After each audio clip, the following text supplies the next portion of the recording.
Filipina termasuk pemasok utama senpi yang dipakai KKB di Papua.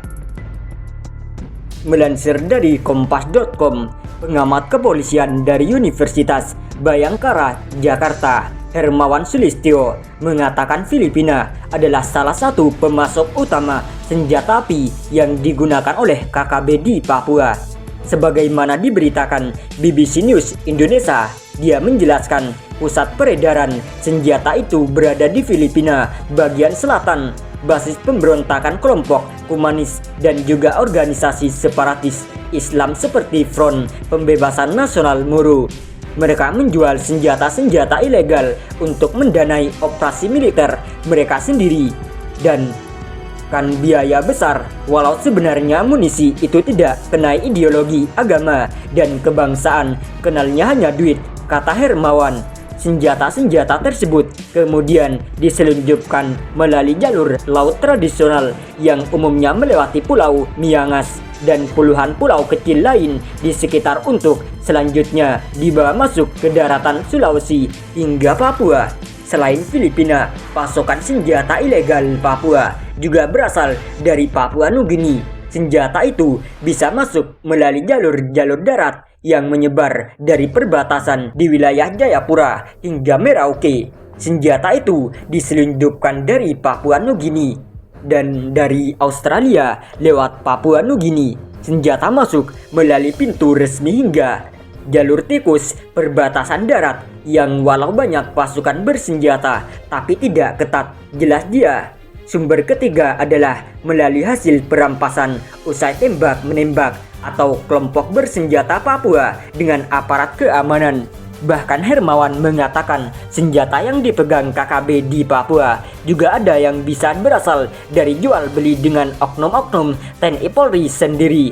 Ini bisnis yang lukratif dan menggiurkan. Satu peluru yang harga pokoknya sekitar 5.000 bisa mencapai 150.000 di pasar gelap Papua. Siapa yang tidak tergoda bahwa satu ponsel saja bisa dapat jutaan, ungkap dia.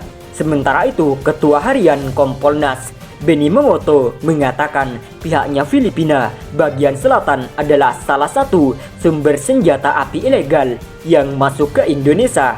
Selama di kota Zamboanga, saya pernah ditawari senjata ilegal karena di sana memang banyak industri rumahan senjata api dengan kualitas bagus. Bahkan salah satu teroris, Parawijianto, pernah belajar membuat senjata di sana, ujar dia. Benny yang pernah masuk dalam tim pembebasan sandera di Filipina Selatan pada 2005 menyebut rute penyelundupan senjata dari Filipina ke wilayah Indonesia bagian timur, di antaranya dari Tawau ke Nunukan, lalu dari General Santos ke Taulat, kemudian Maluku Utara dan tiba di Papua. Senjata dari Filipina Selatan ini digunakan oleh kelompok Jemaah Islamiyah dan kelompok lain termasuk di daerah konflik seperti Maluku. Waktu itu, terang dia. Benny pun menyampaikan hasil pemeriksaan Anton Gobay akan mengungkap rute penyelundupan senpi ilegal dari Filipina dari Indonesia yang ditempuh. Ini akan terungkap juga hubungan Anton Gobay dengan kelompok-kelompok bersenjata di Papua. Kata dia, seperti diketahui, Anton Gobay yang merupakan pilot WNI belum lama ini ditangkap oleh kepolisian Filipina terkait kasus penyelundupan senpi ilegal. Dugaan penyelundupan senjata ilegal dari Filipina ke Indonesia bukan kali ini saja pernah terjadi. Pada Mei 2022. Polri pernah mengungkap penyelundupan 8 senjata api ilegal jenis UGI dan 40 butir amunisi kaliber 9 mm dari Filipina ke Papua melalui Kepulauan Sangihe dengan menggunakan jalur laut, yaitu perahu kecil. Pada 2020, Polda Sulawesi Utara mengungkap penyelundupan senjata api jenis revolver hitam dan 1 butir amunisi ilegal yang diduga dari Filipina yang akan dijual ke wilayah untuk kemudian dikirim ke Papua Barat.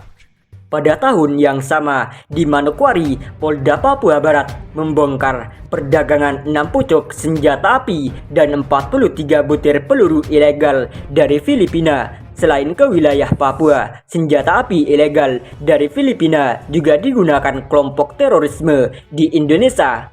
Polisi menyita 2 senjata M116 ilegal dari Filipina yang digunakan anggota kelompok teroris Poso tergabung dalam Mujahidin Indonesia Timur.